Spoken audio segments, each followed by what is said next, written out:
Welcome to Trade Finder, a series where I take a look at the 2015-2016 NBA season standings and see what teams need to improve with a what-if scenario trade. This episode, we're looking at the Detroit Pistons, currently teeter-tottering anywhere between the 5th and 8th seed in the Eastern Conference, which is kind of crazy because all the bottom seeds in the East are really close together.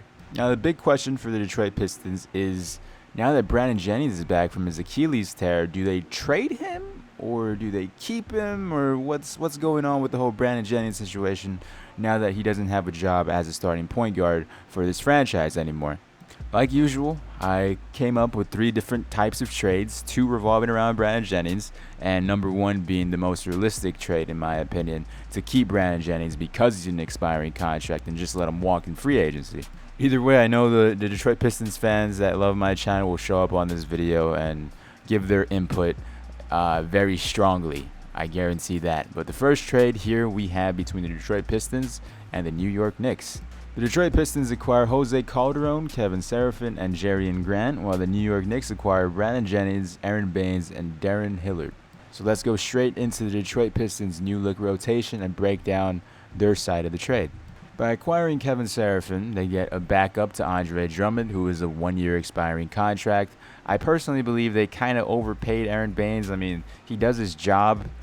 It's not like he's going to really need to play that many minutes considering they have Andre Drummond, but I feel like this way the Pistons can start over, and in free agency next year, they don't have to sign Joel Anthony back or Kevin Seraphin. They could sign a better backup center than Aron Baynes. And then moving on to the shooting guard and point guard position, Jose Calderon to back up Reggie Jackson, considering Steve Blake's expiring, and Jerian Grant just to have some backcourt potential there. Overall, a nice, decent trade by the Pistons because they get an expiring back in Kevin Seraphin, who's a cheaper expiring, and obviously you're going to need a backup point guard if and when Steve Blake leaves. So I really do like this trade. This is a decent trade. So now moving on to the new look Knicks rotation. At the backup center position, Aron Baynes. This guy, he was at the San Antonio Spurs, and a few guys with the San Antonio Spurs, since I'm a Spurs fan, I wasn't really feeling, Thiago Splitter was one of them.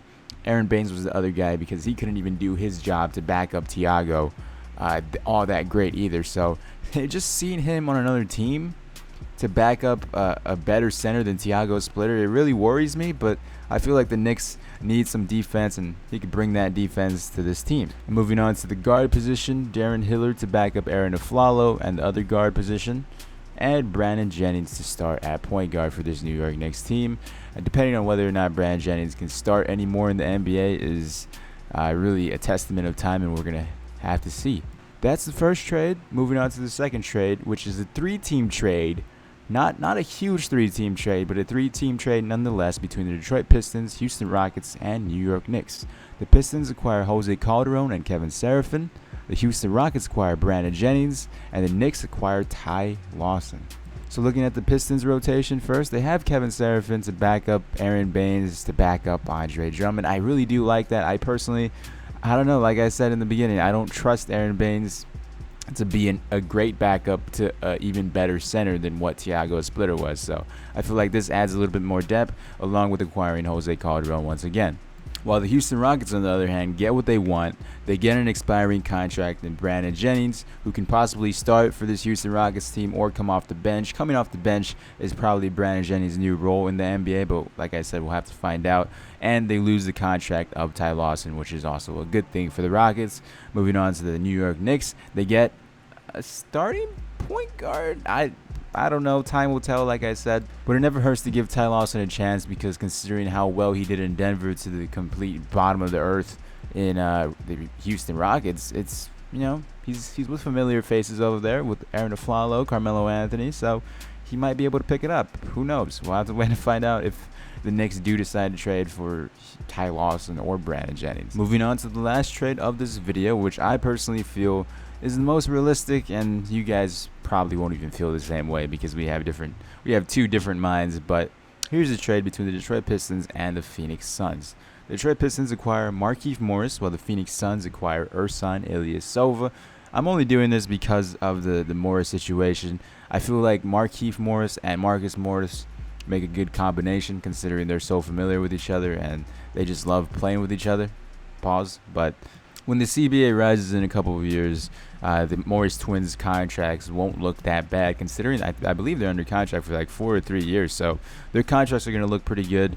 They're going to have good chemistry with each other. And if they want to make a playoff push, I feel like this is the way to do so. But not only that, the team looks more complete. Complete teams win more games. And winning more games proves me wrong that the Pistons aren't out of the playoffs this season.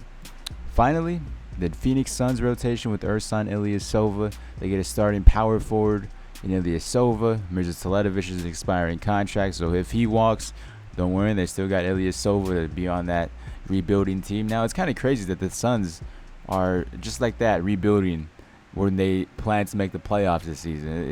It's crazy how things work, but best of luck to the Suns, and hopefully this could, help them tank a little bit more.